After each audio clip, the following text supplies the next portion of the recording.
everyone, welcome back to the Hollywood Actors Guide to Surviving the Film and Television Industry. This is your host, Jennifer Lynn Warren. Today, to start off, let's talk about our dear friends, the casting director, and I do mean dear friend. If you're going into auditions and your point of view of casting directors are that they're mean and they're cold and they're unfriendly, it is usually because you are new in their office and they just don't know you yet. You are stranger danger. Why should somebody be absolutely warm and cuddly and amazing with you? Now, some casting directors are. Right off the bat, they know that's what an actor needs, and they're going to be warm and cuddly, and it's amazing, and those are our favorite casting directors. But, you know, they're in the middle of doing their job. They are at work. You're trying to get work. They're at work. And no matter how great your work is, you still have really bad days sometimes. You have days where you're swamped, distracted, directors yelling at you, husbands yelling at you, kids texting you that you need to come pick them up at school earlier, but you're still in sessions. They are human beings. Don't forget, they are people, but they are literally there to help you. They need you to be a great actor. Trust me, they are not against you. They want nothing more for you to be that actor, the number one, the one that knocks it out of the park, that they can shoot that audition tape off to the director and have that role booked before they get home for dinner. That is what they want. They want you to be amazing. So do whatever it takes to be amazing in that room. If you need to make a request, make it. If you need to sit for an audition, sit. If you need to just say, I'm going to turn my back for a moment. When I turn around, I'm ready. Tell them. They want you to do whatever it is to be great. I had a situation once where I was going in for a lead on an Amazon TV series. And they had given us 9 scenes. It was insane. It was pretty much the entire pilot. They gave us the entire pilot, and it was one of the leads. So it was the whole script. I had tried to memorize the whole script, and I'm like, wow, this is going to be a crazy audition. When you go in, and the casting director was just like, which scene would you like to do? And man, that threw me through a loop. So like a dum-dum, I just immediately went to the most emotional scene, even though I emotionally was not there yet because I was just thinking we would start with scene 1, and totally blew the audition. I was absolutely awful. What I should have done was, let's just do scene 1 because that was what I was emotionally ready to step into that room. And if she had said something like, let's do a different scene, I would now, these days, I'm so much more aware. I would have been honest. I've been like, I need a minute to emotionally prepare and look over the script for a second because, this was a lot and no one's ever expected to do this on set. So give me a second. And they understand that. It is an awful situation because we go into the audition and we do it once. Nobody ever does a take once. I think there's 1 or 2 directors that are kind of famous for you better have the take in the first take and we're moving on. Soap operas do that. But film and TV, you're rehearsing and then you're doing a couple takes. And so the audition process is one big lie about whether or not you're actually talented because it's really not giving any indication whatsoever whether or not you can play this character, but it is the situation in which we find ourselves. And so one way you can take control of that is to rehearse it into a performance. You should not be saying those lines the first time you go into that audition. I like to even put it on camera. I like to feel like I've already taped that scene and it's booked and I'm going in for a quick reshoot. That's how prepared I like to be, because when I go in that prepared, it makes the casting director look good in front of their boss. I know I've mentioned this before, but don't forget, casting directors can be fired. If they're not bringing in great actors, those producers and directors are going to be like, sorry, Charlie, New casting director, please, because your actors are terrible. So think about that. You need to look good in front of the people signing their paycheck. And we are all stressed working with our bosses. So they are the same way. So make it easy for them. Realize they're there to help you. So let them.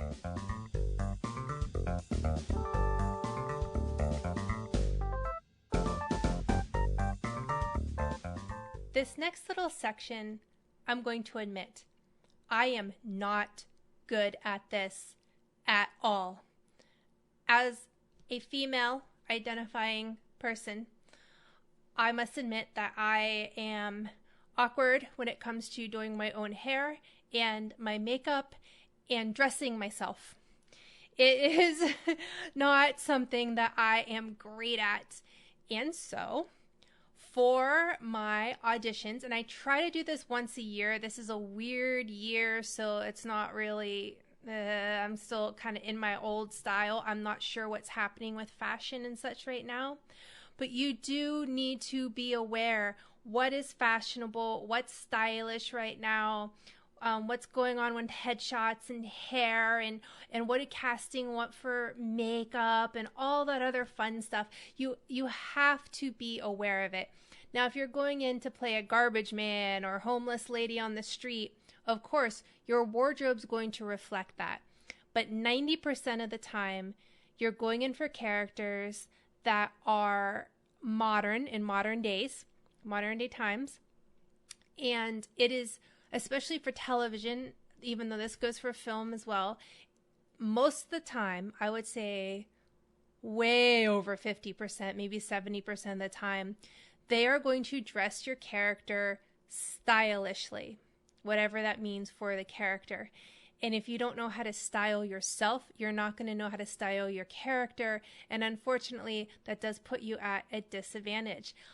That also goes, by the way, if you're playing a bad boy, you're going in to play like bad boy biker number 4, and it's taking place now in like this cool hip show, and you're part of like whatever famous biker club. You need to be hip into what their fashion and their style of being a cool biker is, not just grabbing a motorcycle jacket out of your closet, because wearing a motorcycle jacket does not make you a biker, right? And if you go in and the more specific you are with your character, the more you're going to help yourself and feel yourself be able to transform. And so, as painful as it sometimes is, and there are people you can hire for this. I have girlfriends whose taste I trust immensely, and they tell me what looks great on me and what doesn't. I have like a standard modern day female neighbor / girlfriend / best friend outfit that I wear only to auditions. I don't wear it anywhere else, because I know that if I'm going in for like your normal hip modern day character, I have my outfit ready to go. I don't need to worry about it. So if it does become something a little different, like nurse or homeless woman or stripper or whatever, I can either modify that outfit, or because it is such a specifically weird character, they tend to be a little bit easier for me to dress, because it's like a quote character versus like just a cool modern day girl. Because I gotta tell you, I'm just a jeans and tank top kind of girl, and I shop at Goodwill. And most people don't do that. At least most people that we make TV shows about. Maybe if you're going in for Shameless, sure. But most TV shows, they're going to want you to be cool and hip and stylish.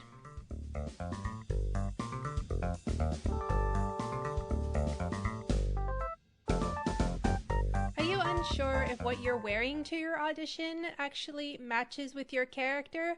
Why not jump on weaudition.com, grab somebody who's got great credits, and say, hey, let's read this scene real quick and tell me, is this what you would wear to the audition? I see you book a lot of things. For 25% off, use the promo code HAG25, HAG25. So jump on there, We Audition. You can go on there and rehearse, get scene study partners, and even some fashion advice. That's weaudition.com, promo code HAG25, HAG25.